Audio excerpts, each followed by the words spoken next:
11-nji bölek hormatly Molla Ahmed Ahun Gurbanpur tagsyryň tefsiri mazharynyň ibaratyndan eden galat fahmliginiň jogabyasy. Mufti Nadirlajan tevessül barada ki biz tevessülün barasında bir jogap berenmiz ýok. Biz şu öz sözü bilen, öz kitabı bilen özüne jogap berjek. Qazi Senaullah Fani Fethi rahimehullah'ın tefsir mezherisinden delil getirýär. Tefsir mezherini sen kabul ediyen bolmaly. Biz de Mufticanın kabul eden adamından, kabul eden tefsirinden istimdada delil getirecek. Olar da delil aýtdyk.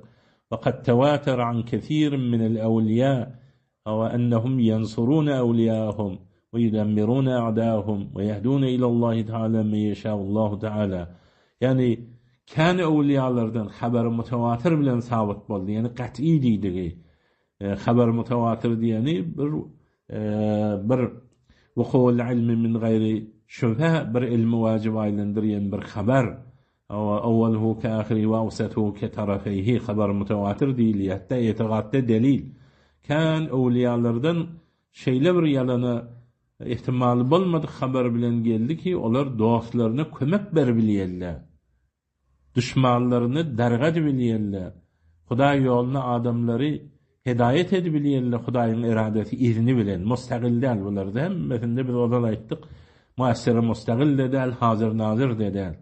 Aya nusret berip bilenden nusret islemek istimdat dämi? Düşmany tedmir edenden, dargadandan inha şolardan inha dargat diýip islemek Hudaýyň iradesi bilen näme işgal bar? Tefsir mezheriniň 1-nji jildinde 152-nji sepetinde. Hamidan we musalliyan hormatly ahundadan sen tefsir mazharynyň ibaratyny galat tewjih etýärsiň. We bul ibaratdan ki okuyorsun وقد تواتر عن كثير من الأولياء أنهم ينصرون أولياءهم ويدمرون أعداءهم ويهدون إلى الله تعالى من يشاء الله تعالى. Tefsir mazharynyň 1-nji jildi 155-nji sapga Mektebe Reşidiye wala tefsir mazhary. Qazi Senaullah Fani Fethi rahimehullah aýtýar, tawatur bilen köplerden rivayet bolup geldi. Awliyaullahlardan bişek awliyalar nusrat we kömek etýärler öz dostlaryna we helak etýärler düşmanlaryny we hidayet etýärler Allah Taalaga. Ol welilerden ki Allah Taala hallasa.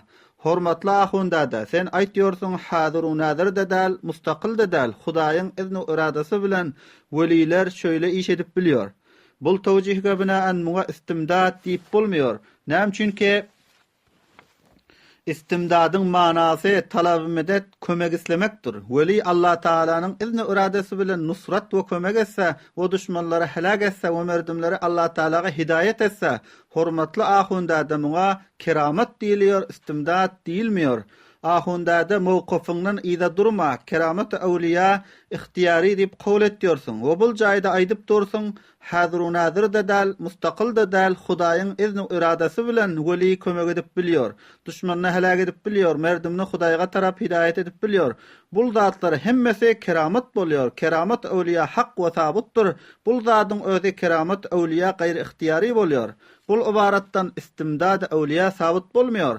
Men yeşâ'ullahu Teala diýen ibarat izinden bolmasa te istimdad bolardy. Men yeşâ'ullahu Teala diýen ibarat bilen ol istimdad bolup bilen ýok, keramet bolýar. Öze hem keramet gaýry ihtiyaridan. Keramet gaýry ihtiyari Allah Taalanyň izni iradasyna mowqupdyr. Ahundada näme keramet awliya ihtiyari diýen fetwaňdan ruju etdiňmi? Bul senin okuyan ibaratyň keramet gaýry ihtiyarinin gurruňydyr. Bu açyk misalydyr. Wa halanki ahundada özüň şerh qaýdy nesepiyede keramet barada gelýän misallary hemmesine keramet ihtiyari diýip täwil berýärsiň. Weli başgalara nusrat etse, düşman üstüne kömek etse, Allah ýoluna hidayet etse, Allah Taalanyň izni iradesi bilen keramet gaýry ihtiyari bolýar. Hormatly ahundadajan, bul berýän misalyňdan keramet ihtiyari diýen petwaňdan ruju edene meňziýärsiň. Näme üçinki Allama Qazi Senaullah Fani Fethi rahimehullah'ın ibaratyndan belli bolýan keramet gaýry ihtiyariniň gurruňy bul jaýda. Eger istimdad bolsa, şul ibaratyň ýyzynyň men yeşâ'ullahu Teala gelmeýärdi. Belli boldy ki bul istimdadga misal bolup bilmeýär. Bu bul ibaratdan istimdad awliya hem sabit bolmaýar.